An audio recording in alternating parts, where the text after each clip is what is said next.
Hello, everyone, and welcome to this month's Note Assistance Program live cast webinar. Today, we are very excited to introduce you to Mat Sorensen, and a lot of you guys are very familiar with him. So for those of you who are not, it'll be your first introduction, but this guy is no stranger to the note industry or any of the real estate investing scene. But before we get into that, I definitely wanted to do some housekeeping, show you some of the things. We're going to be attending a lot of events this month, and Matt's actually traveling out a lot as well. So I know a lot of you guys are nationwide attending. So hopefully he'll let you know where he's going to be as well, and maybe you can show up and either meet him in person, which I highly encourage, or just go on and catch some of his educational events. But yes, in the meantime, this is sponsored by the Note Assistance Program. And for those of you who don't know, this is our website here. You can feel free to check us out at www.noteassistanceprogram.com.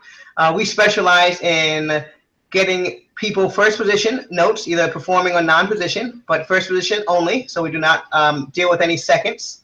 And we offer the assistance part of the program is where you can get some hands-on training. We like to say assistance versus training, just because one of the caveats, if not the only caveat to working with us, is that you must intend on buying a note. So we do our due diligence together, and then we will go and hand pick a note together, negotiate the purchase of the note together, and then work the note out together. And we find that that lesson sticks with you a lot longer than those the lectures and the CDs and the books, etc. So if you're looking to get involved within the next 6 or 8 months, then give us a call, where you can be reached at 855-541-6683. That's 855-541-6683. Deidre, our lovely assistant, will be happy to help you set up an appointment. Let's just chit chat about how notes can help you get more aggressive with your retirement or just financial goals.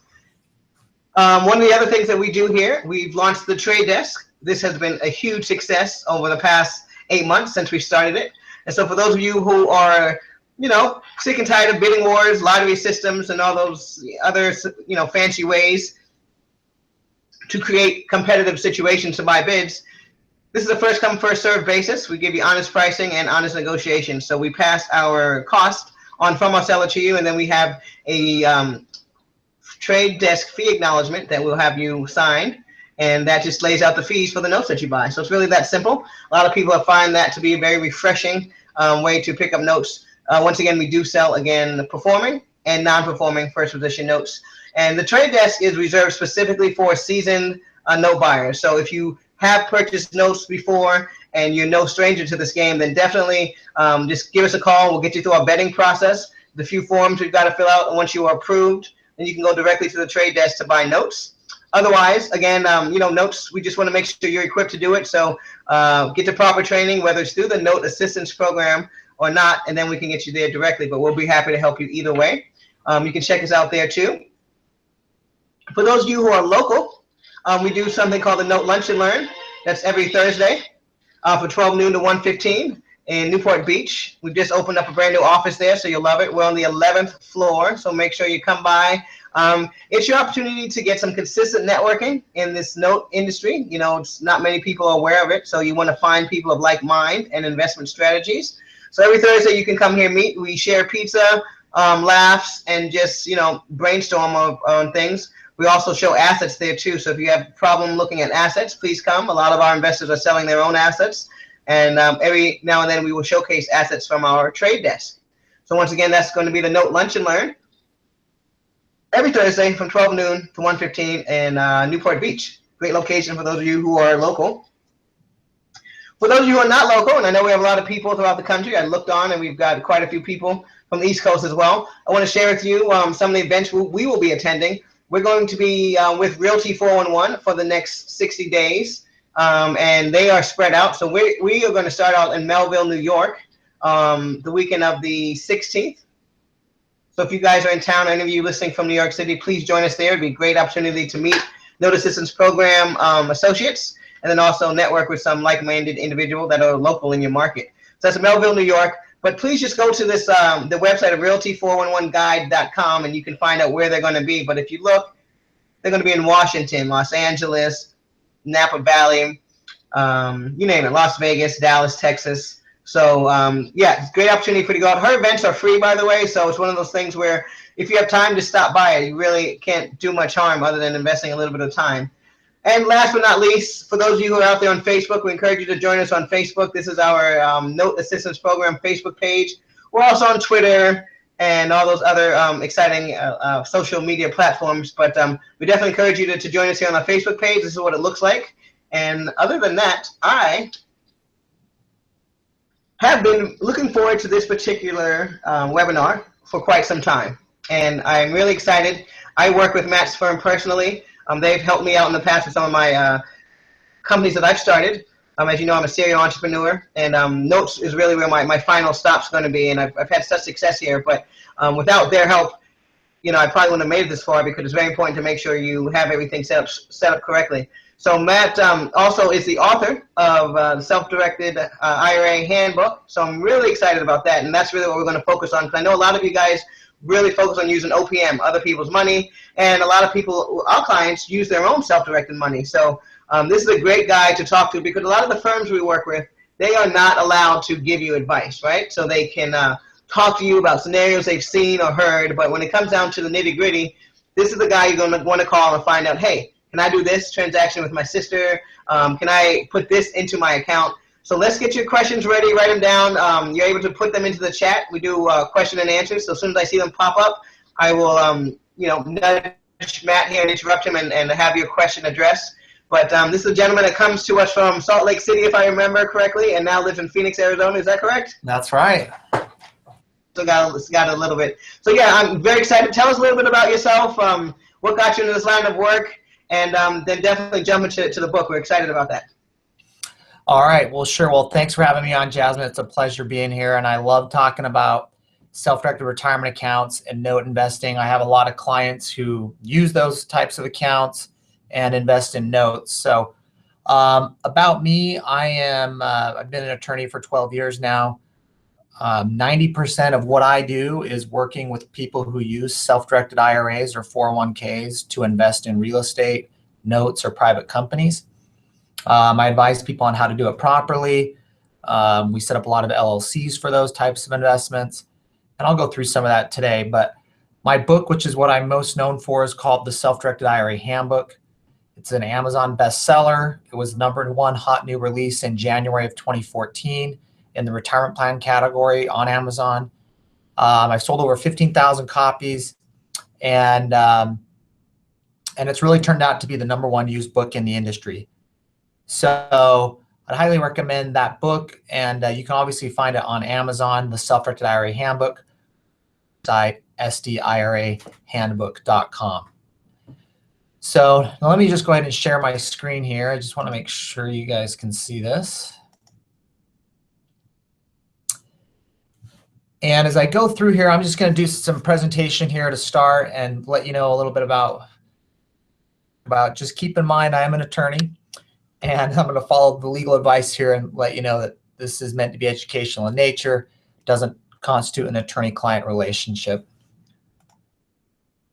That's my book, the Self-Directed IRA Handbook there. It's used by all the custodians in the industry. It's got a 5-star review on Amazon, kind of like the iPhone 6. So if you like the iPhone 6, you'll like the Self-Directed IRA Handbook. I have an annual event called the Self-Directed IRA Summit. So this is an annual event that I hold called the Self-Directed IRA Summit. It's in the spring of every year in Scottsdale, Arizona. It's a full day of just self-directed IRA topics. I've had a couple hundred attendees for my first year last year. It's also recorded and online. So it's on my website right now. I have it professionally recorded and edited. And you can get that at my website, which is SDIRAhandbook.com. So that's real quickly. This is huge. I just want to interject, guys, because you know how much I stress networking and getting from behind the computer screen, and that's why we don't do that much on the computer screen. This live cast is one of the few things we do online. So I would suggest you finding his online content or trying to attend the event. Thank you so much for sharing that, because I know I'm going to attend next year, definitely. Yeah, love to have you. All right, so here's just a couple things here. I don't know how far we'll get here, but I want to just talk about how self-directed IRAs can invest in notes and real estate. Talk about some of the rules that people can run into about prohibited transactions, and we'll talk about using LLCs. But this is such a big topic, and I don't think a lot of people understand how big of a topic self-directed retirement accounts are in real estate and note investing. And there's really 25 reasons why I think this is a really important topic. It's actually $25 trillion. There are $25 trillion in retirement plans in the United States right now. This is the largest sector of investable cash in the United States. There is nowhere, period, with more money to invest in anything than in retirement accounts in the United States right now. Now, a lot of you may be thinking, well, crap, I've got a retirement account and I own mutual funds. Or you may be thinking, man, I don't have any money in a retirement account. But what I want to talk about is important for both of you. If you have a retirement account and you're buying mutual funds and other crap you don't even know what it is, we want to talk about investing in what you know. Maybe it's notes, maybe it's real estate, okay? And for those of you, this is a really powerful topic. For the other group, you may be thinking, well, crap, I don't have any money in my retirement account. But if you're doing deals and you're trying to raise money, as Jasmine said, OPM, you're trying to get other people's money, there's $25 trillion out there. So in other people's retirement accounts that could invest in your deals or notes you're finding. And so understanding these rules and how these accounts can work, I think, is very powerful. All right, now there's been a lot of talk about this. There's been a lot of press about self-directed retirement accounts, from Mitt Romney to Peter Thiel, Max Levchin, who founded Yelp. They all use self-directed retirement accounts and have huge accounts, and they're investing in what they know. So, but we're going to just talk about this with real estate. I have a lot of clients with very large accounts, and let me just say, they're not buying mutual funds. They're investing in what they know. They find out a niche, they find out a strategy, and they just keep doing that. And so if you have that and you have that ability, let's talk about using these retirement plan dollars to do it. Now let's just look at the basic note example here. So let's say that you have retirement plan funds. If you look at the diagram I have here, you have your self-directed IRA. That account can actually loan money to a third party, like buying a note, or you're buying an existing note that is loaned against secured real estate that someone else owns. Now, let me back up and say there's a couple things you have to understand about self-directed retirement accounts. First, if you're self-directing your retirement account, what I mean by that is you have retirement plan funds. Your funds you move to a custodian who lets you self-direct. Like if your money's at Merrill Lynch or Fidelity, they're going to say, you can buy what we sell. We sell financial products. So you can buy stocks, bonds, and mutual funds. They don't let you buy notes. They don't let you buy real estate. They don't let you buy private companies. And the reason they don't let you do that is because they don't sell it. It's not because your retirement account can't buy it. They're financial services companies. They sell financial products. That's what they let you buy with their IRAs. So if you want to self-direct and invest in what you know, you want to invest in a note, for example, what you simply do is move your account to a custodian who lets you self-direct. So you'll move it to a custodian that says, all right, we'll let you invest in whatever investment is allowed by law. And there's 30 of them out there now. So, and that's what I'm showing here in the diagram. You get your money to a self-directed IRA custodian. It's not taxable. It's just like going from Charles Schwab to Merrill Lynch. You're just changing companies. There's no tax consequence. You're just going from Charles Schwab, say, to ABC self-directed IRA custodian. Now my money's at that custodian and I say, all right, I want to go buy something. I'm going to go buy a note. Your IRA goes and buys a note. That IRA gets income on the note. It grows your IRA account. You can sell the note for a profit. That profit goes back into your retirement account and grows the retirement account. And so that's the basics of how it works. And keep in mind, the retirement account must make investments. It can't be used to lend you money or to buy you a property. This is stuff that the retirement account's buying as an investment. It's separate from you.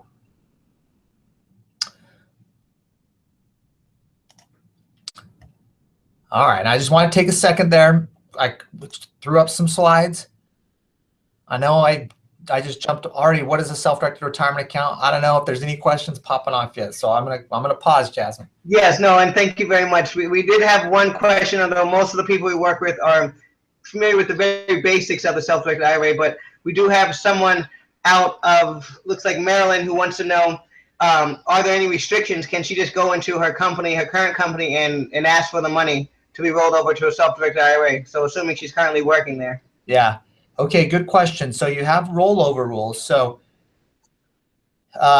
if you have an existing IRA, you can always go to a self-directed IRA. If you have a 401k with a company you no longer work for, you can always go to a self-directed IRA. If you have a 401k and you're at retirement plan age, you're 59 and a half, you can roll over to a self-directed IRA.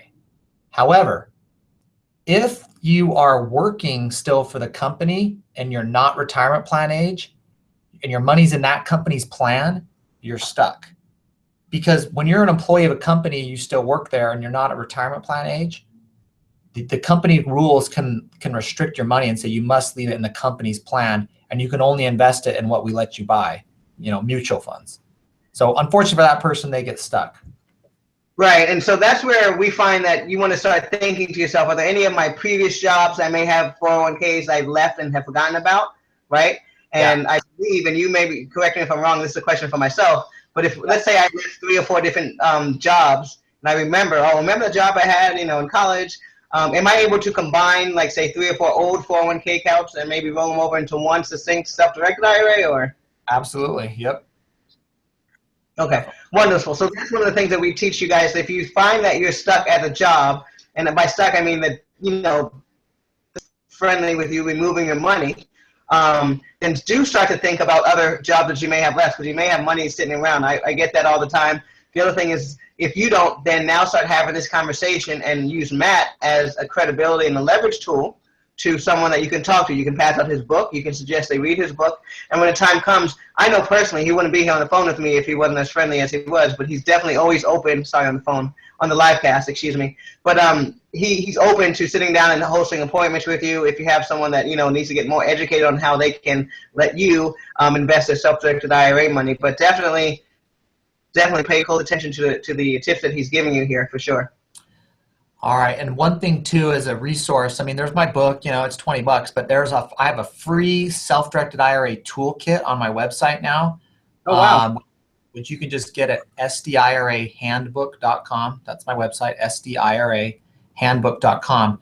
And it's full of videos, a free ebook, my top blog articles, it's really geared for the new person that's like, all right, how do I do this? It kind of goes A to Z on using a self-directed IRA to do a transaction.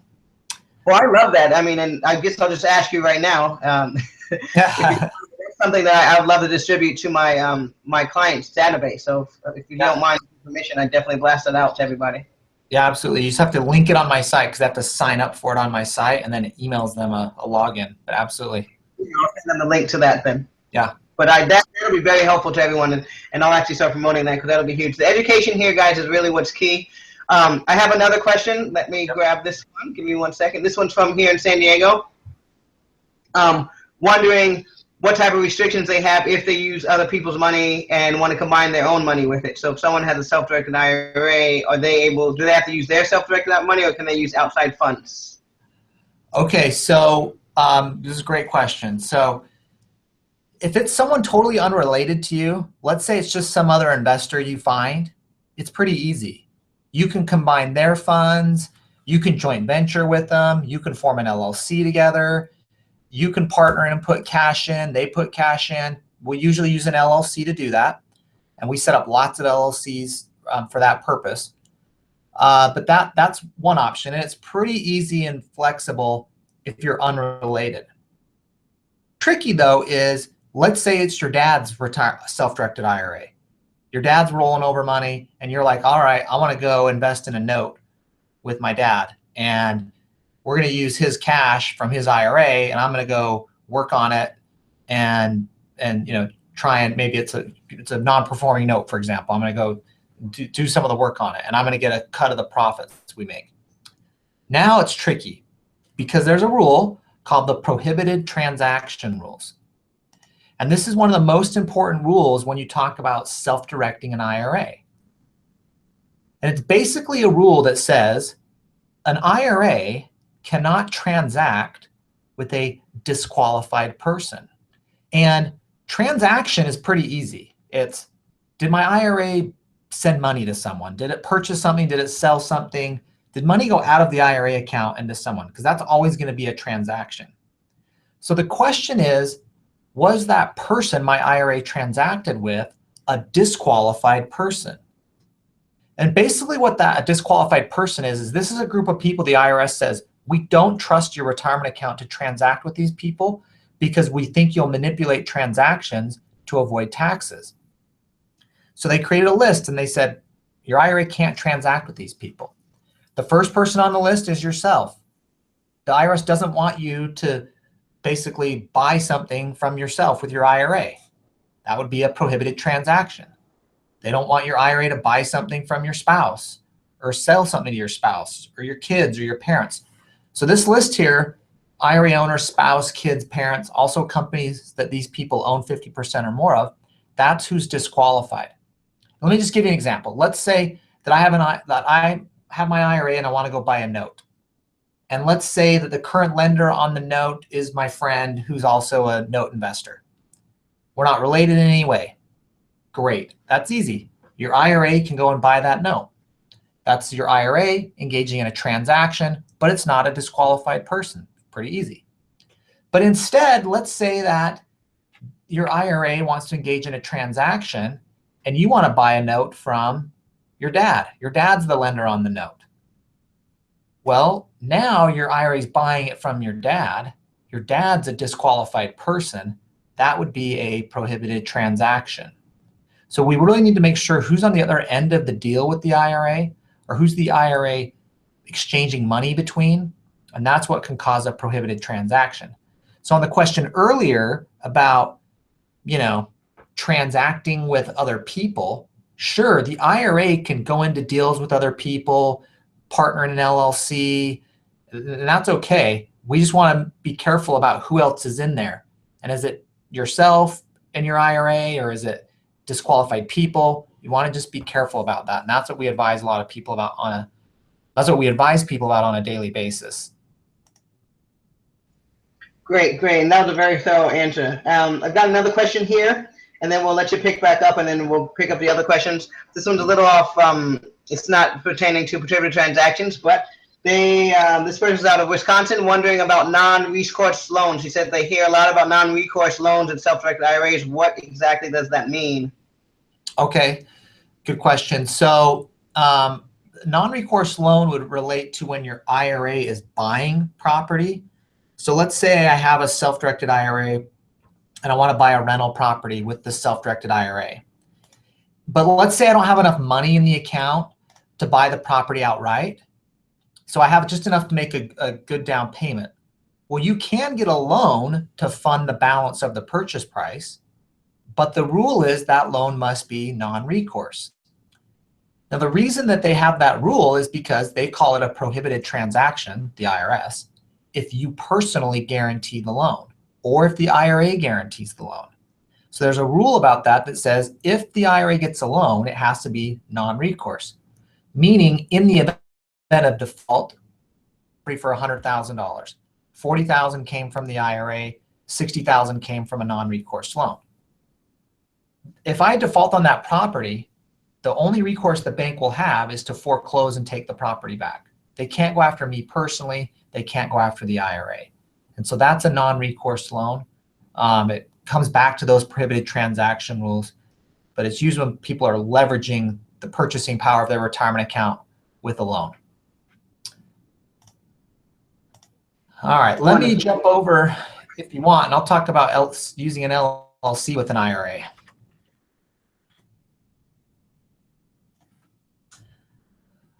All right, now, one of the important things to understand too when you're self-directing an IRA is that when you have a self-directed IRA and you're making transactions, you're buying a note or you're buying real estate, sometimes there's a lot of work in handling and administering those transactions.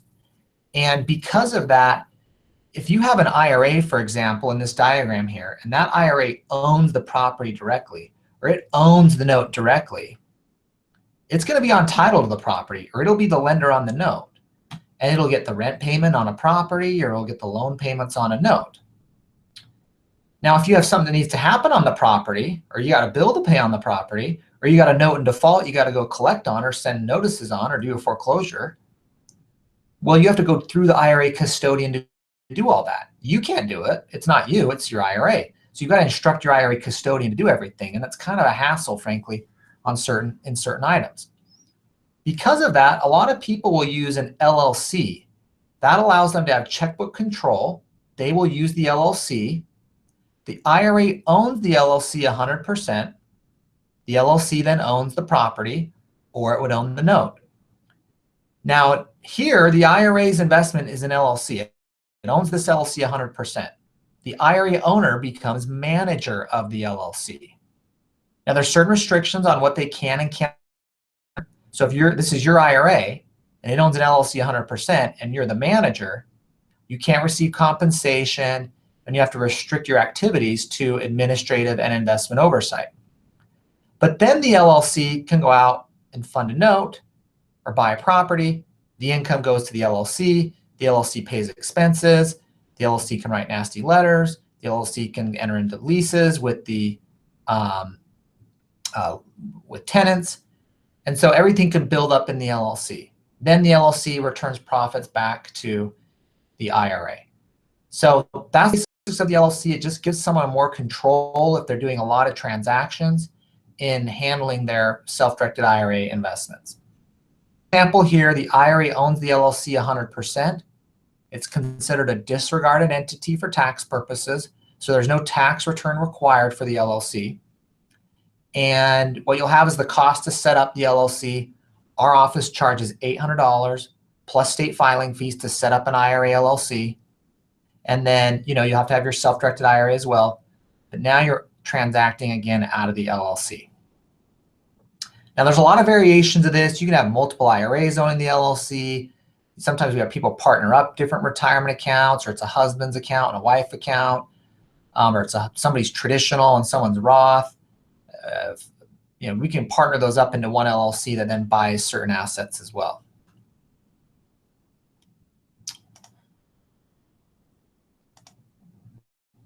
All right, now if you're the manager of the IRA LLC, there's a really important thing, and there's differences in the industry. Now, there's probably about 30 different self-directed IRA custodians. About 27 of them allow you to be manager of the LLC. 3 of them don't. So just be careful. There's a little difference of opinion between some companies on the IRA LLC and you being manager. Most of them allow it. We let clients do it because we think it's viable. I have a whole chapter in my book on the IRA LLC and all the cases about it. But what you can do is manage the bank account, sign checks, sign documents, perform basic servicing functions, send nasty letters from the LLC. But you can't pay yourself a salary. You can't receive personal compensation. You can't have benefit or use of the assets that the LLC has. And that's the basics of the IRA LLC. Maybe I should pause here, see if there's any questions pending on that. Is that the same as a checkbook? Is that the same thing, or? Yeah, some people call it a checkbook control IRA. It's the same thing. It requires this LLC here in the middle. And okay, great. I was curious about that myself, so just to clarify for the audience. And now I would just take a moment to discuss some of the pros and cons of the checkbook IRA. And I'm just speaking from my experience as the Notice Systems program. So you maybe can add or even correct me on a few things. But the only thing that I've noticed with the checkbook IRA is that, just like in most things, the more power you have, the more dangerous you can be. So yeah. IRA companies, they do not necessarily review or help you do due diligence on your deals at all. But sometimes the fact that, you have to ask for the money and wait for it serves as a buffer. I've noticed a lot of people, they can, before they leave a meeting, they're signing a check and they haven't done their proper due diligence. Have you seen the same, or? Yeah, I mean, that's once you have access to the money, you got to be careful. And so I've seen people make mistakes with their IRA LLCs, and so just with like their personal funds too, But what I will say is it gives a lot of people power though, which is good. Yeah. It can be bad if you're not doing your due diligence, you're not being careful, you're not understanding the rules. What I would say the most important thing is, particularly for self-directed IRAs, is that you understand the rules of the game for IRAs. If you're investing hundreds of thousands of dollars out of a self-directed IRA, you need to know the rule book. And it's like playing a board, at first you're going to hate it. Everybody plays a board game the first time. You're like, why can't I do this? Why can't I do that? That's kind of like how a self-directed IRA is. It takes a while to learn the steps and how to do it, even in an IRA LLC. But once you learn it and have done it a couple times, it's the same thing over and over again. So it's not complicated. It's just you've never done it before. So make sure you learn the process before you get into it. That's really why I wrote my book. There's a lot of educational places on my site, other places to learn about it. And then you're much less likely to make a mistake with the IRA LLC. And then, of course, as you said too, due diligence is critical. I was just going to say that I agree, and definitely I don't want to scare you away from the power that you hold with yourself, really, is where I'm going with that. Yeah. So now here's just another variation of the IRA LLC. Sometimes we'll have clients that are going in on an investment together. This could be property and note, whatever it may be, and they'll combine multiple accounts into an LLC. I'm just showing two here on this diagram. I mean, this could be 3, 4, 5 different IRAs investing in one LLC that then buys an asset. And then that LLC gets the money and the income off of it and shares the profits between the different accounts based on their ownership stake. So this is a little more complicated to set up, but it's a great way if you're trying to buy a bigger asset and you're combining multiple accounts. The downside to this structure here is because you have more than one owner, now this is a partnership for tax purposes. So the LLC has to file a partnership tax return. It doesn't cause tax because, IRAs are great. The money and income you make in an IRA, you get interest income on the note, you sell the note for a profit. That's great. It goes back in your IRA. You don't pay tax. It keeps building. You reinvest it. But you do have to file a partnership tax return in this situation. It's basically just an informational return to the IRS on the LLC. There's no tax due on it. But it is something you have to file once you have more than one owner of an LLC. But other than that, it's a great structure to combine multiple accounts. And again, I just showed 2 here, but it could be 3, 4, 5, multiple accounts in one LLC buying a specific asset. Great stuff. I do have a question here. This one's coming out of South Carolina, and they're asking about JV agreements, and they want to know if there's any specific warnings or benefits to doing a JV that you've seen. Yeah, a couple things on joint venture agreements. First, I'll make a specific thing to IRAs, then I have a general item that applies to all JVs really. But the first on IRAs is you have to have an IRA LLC to joint venture. If you have just a self-directed IRA at a custodian, they will not let your IRA JV with someone directly. An IRA can own a note directly. It can invest in an LLC directly. It can own real estate directly. But I do not know a custodian, and I've done this for 10 years, I do not know a custodian that will let your account JV by contract directly with another person. So generally what you'll do if you're doing joint ventures with a self-directed IRA, you'll have your IRA own the LLC, as I had back in the prior IRA LLC example, and then that LLC joint ventures with the other party. Now on joint ventures though, I did want to say the key on a joint venture to me is defining responsibility and authority.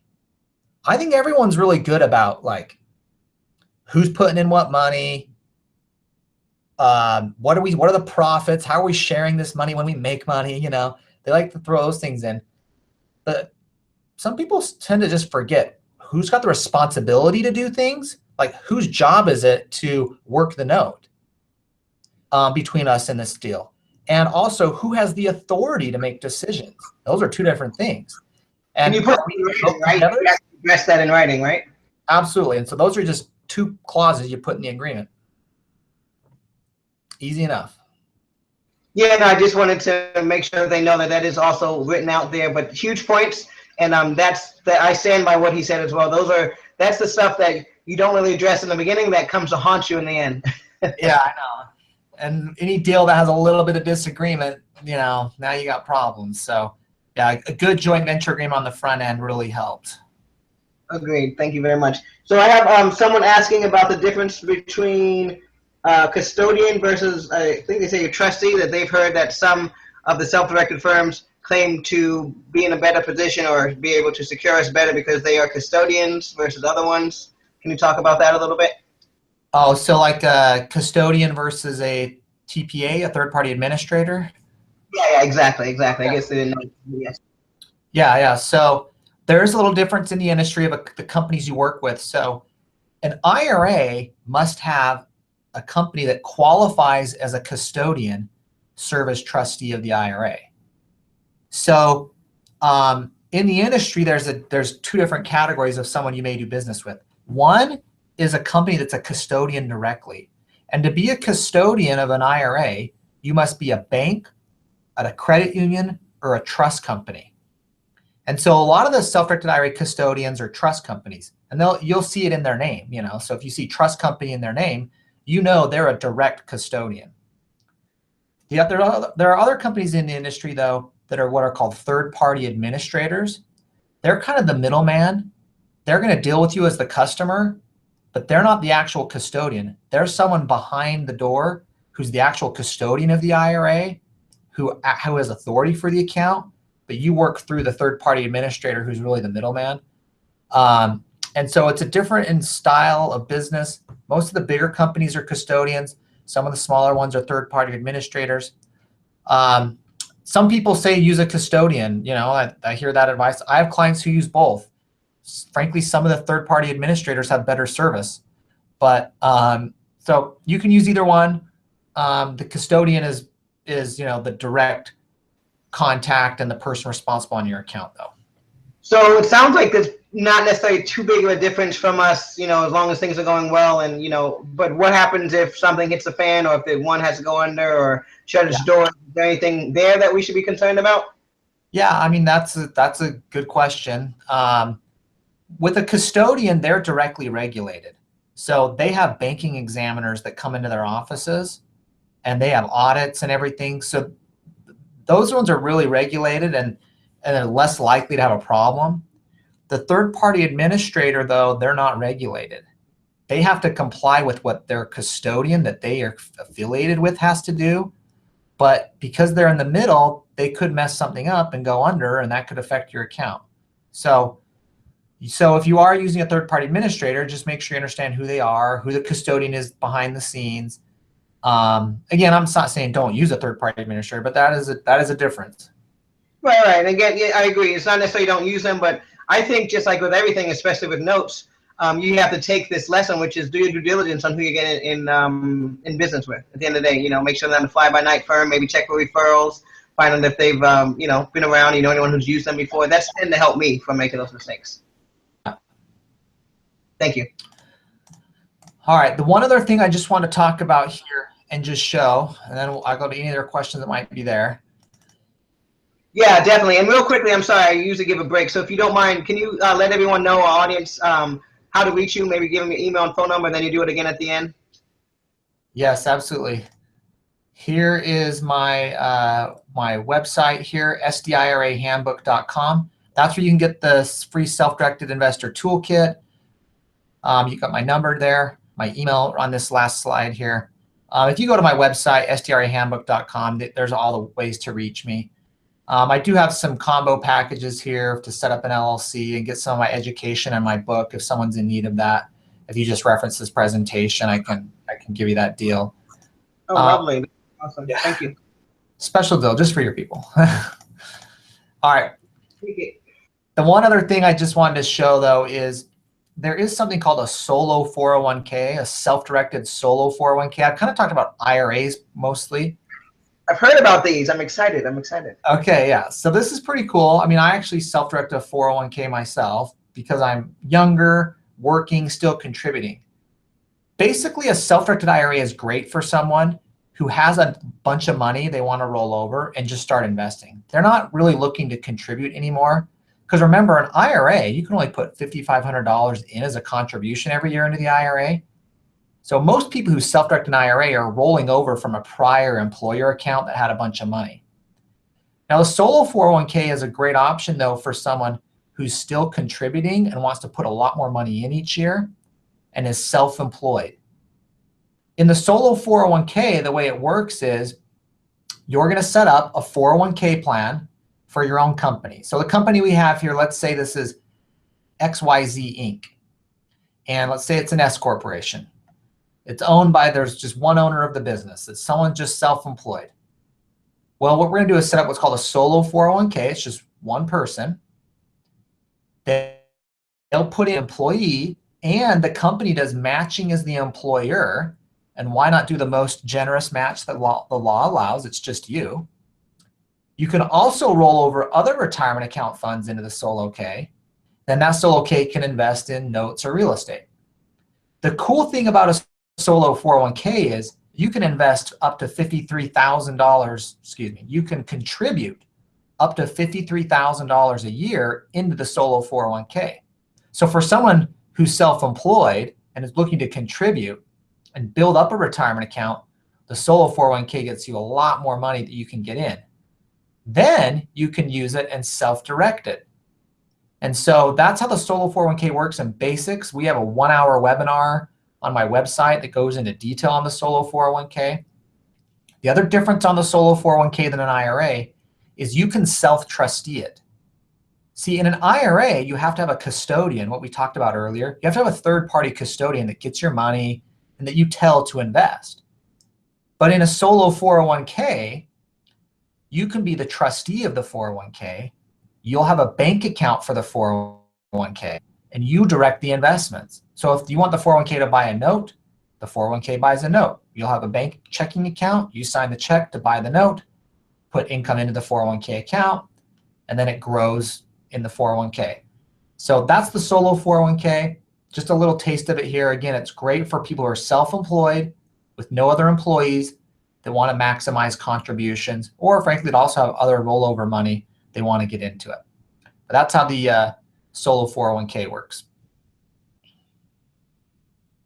Now that that particular one, as he mentioned, is good, particularly, and I've heard a lot about it because people have approached me saying that would be good for something for me because I get lump sums of money and I don't have a consistent, every 2 weeks to deposit. So that's the one I'm thinking of opening up for myself as well. So that does sound like I'm thinking about it correct, right? Yep. So you're self-employed, you got self-employment income, set up, you have an S corporation or, whatever you have where you run that income through. That'd be the company that adopts it. It's just like, Coca-Cola that creates a 401k plan for all of its employees. Your own company is going to create a 401k plan. It's just for you though. So now if you have other full-time employees in the business, you have to offer the plan to them, and it's a little more complicated. Okay, so then just real quickly, then I have a question from Sil Beach. She's here in San Diego with me. But as far as that's concerned, if I have multiple employees, you're telling me then I would have to open it, and they have to be on payroll, I guess, but I'd have to open up one for them as well, or what's the caveat there? You'd have to offer the plan to them as well. So we have a 401k that's solo if it's just you, or we have a 401k that you can use if you have other employees. Now, sometimes you have employees say, I don't care to participate, and it ends up just being you. Sometimes you have employees that say, oh, I want to participate. And then, frankly, it's kind of expensive for you because you got to pay for them because it's for the company. And so do you match them the same that you match you at dime to dime, or how does that go? Yes. If you make a super generous match for you, you got to do the same for them. Gotcha. So that's why it's best in the solo. Now, it's still good if you have other employees because you can still be the employee and just say, everyone just does employee contributions. We're not doing any company match because you can still put $18,000 a year into a 401k. It's just the employee money, and that's off of your own employee wages, and then your other employees that you have, it just off of their money. The company money is not going in. So even we have a lot of clients that they have a smaller office, they have a few employees that participate, and they just do employee contributions. All right, great. So this comes from Sil Beach, and it says for a minimum distribution allowance for a traditional IRA, how do you evaluate the value of the note so you can do the minimum distribution allowance? And that may be something you understand, I hope. A little over my head. Yeah, I love that question. That's like an honors question. Yeah. Exactly.